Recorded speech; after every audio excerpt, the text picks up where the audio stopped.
मैं हूँ आपके दोस्त मन कुरैशी और मैं हूँ आपके दोस्त अनिकेत चौहान। तो छत्तीसगढ़ के बढ़िया बढ़िया गाना सुने बर और देखे बर सब्सक्राइब करो हमारे यूट्यूब चैनल मंडल म्यूजिक।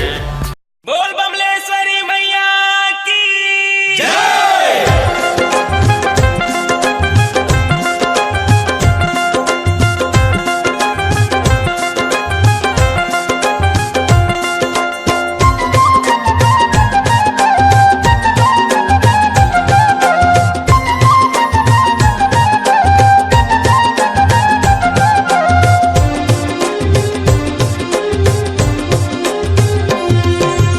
चलो डोंगरगढ़ मैया के दरबार में।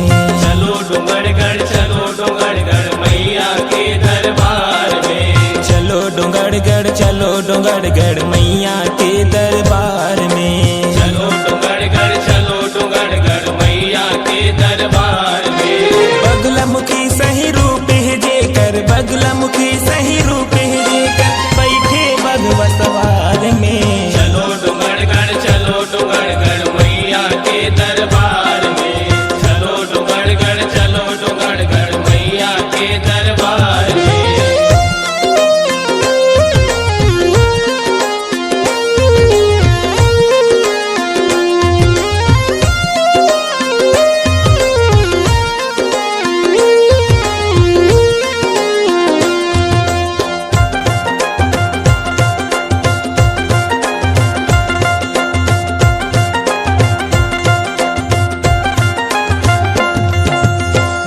पहाड़ी में दाई बिराजे बमलाई अवतार है।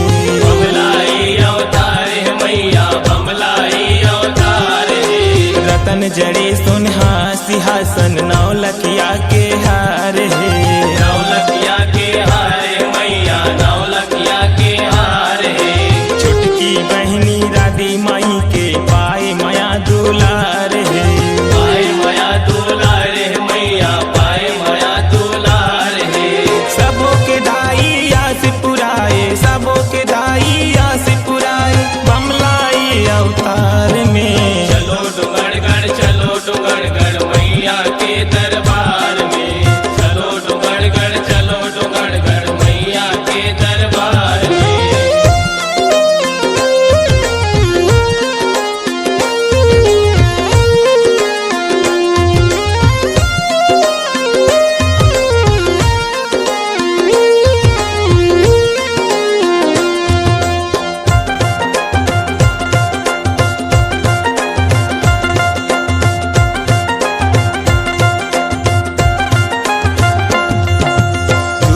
दुरियल भक्तन आए आस सबों के पुराथे। आस सबों के पुराथे ओ मैया, आस सबों के पुराथे। लंगड़ा गलोहा रेंगत जाते अंधवा आँखी लपाते।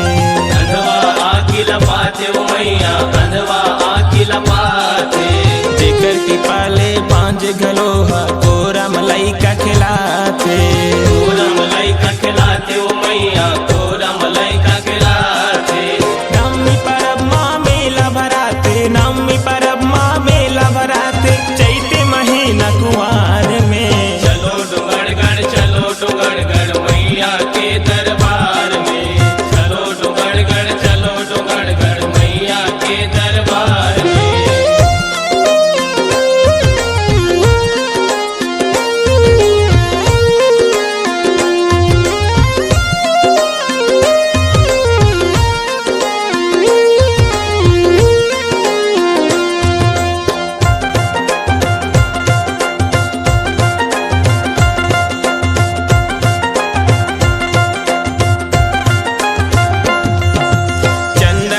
जेकर रूप निखारे सूरज हटिकली बने हैं। सूरज हटिकली बने हैं ओ मैया, सूरज हटिकली बने हैं। चंवर डोलाए भैरव बाबा लंगरे द्वार खड़े हैं। लंगरे द्वार खड़े हैं ओ मैया, लंगरे द्वार खड़े हैं।